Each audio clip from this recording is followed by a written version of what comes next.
त्रिजटा कौन है और उनके पिता कौन थे? ऐसी मान्यता है कि त्रिजटा भगवान राम के भक्त श्री विभीषण जी की पुत्री हैं। त्रिजटा की माता का नाम शर्मा है।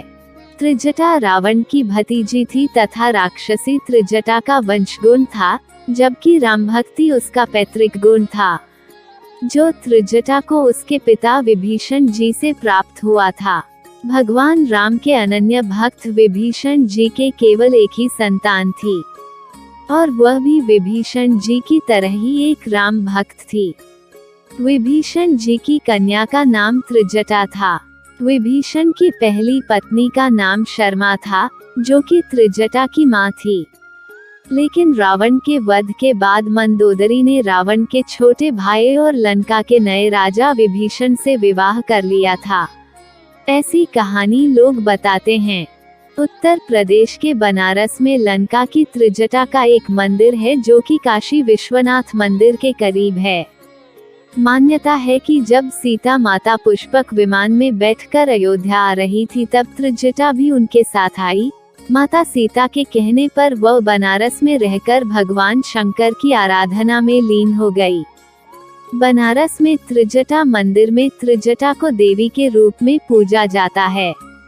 महिलाएं इस मंदिर में अपनी मनोकामना को पूर्ण करने के लिए हाजिरी देती हैं। प्रसाद के रूप में त्रिजटा माता को मूली और बैगन चढ़ाया जाता है। इसी तरह त्रिजटा का मंदिर उज्जैन जिले में भी है, जो कि बाल रूप हनुमान मंदिर के परिसर में ही मौजूद है। सीता पुराण में त्रिजटा को विभीषण और गंधर्व शर्मा की बेटी बताया गया है। जब लंकापति रावण साधु का वेश धर के छल से माता सीता को पुष्पक विमान में उठाकर लंका लाया था, तब माता सीता के रहने के लिए उसने अशोक वाटिका को चुना। माता सीता को किसी भी प्रकार से कोई नुकसान ना हो, इसलिए रावण ने त्रिजटा राक्षसी को माता सीता का पहरेदार बनाया।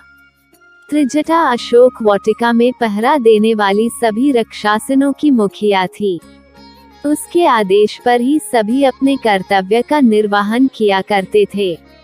जब रावण माता सीता को अपहरण करके लंका लाया, तब माता सीता अत्यंत दुखी थी और लगातार विलाप कर रही थी। अशोक वाटिका में मौजूद दूसरी राक्षसियां माता सीता को लगातार तंग किया करती थी। तब त्रिजटा ने अपनी बुद्धिमानी से सभी राक्षसियों को डरा कर चुप करा दिया था और माता सीता को ढांढस बांधा कर उनका साहस और हिम्मत बढ़ाया करते थे। माता सीता भी त्रिजटा को माता कहकर पुकारा करती थी।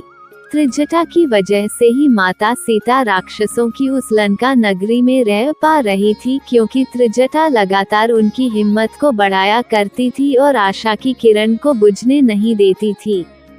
मान्यता है कि विभीषण आज भी जीवित है, क्योंकि भगवान राम जब पृथ्वी लोक से जा रहे थे तो उन्होंने विभीषण जी को चिरंजीवी होने का वरदान दिया था और उन्हें कलयुग के अंत तक जिंदा रहने का आशीर्वाद दिया था।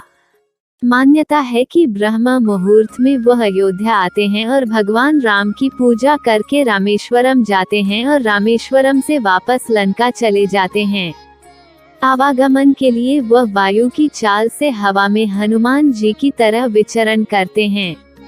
अगर आपने हमारे चैनल को सब्सक्राइब नहीं किया है तो सब्सक्राइब कर लेना और वीडियो को लाइक कर देना।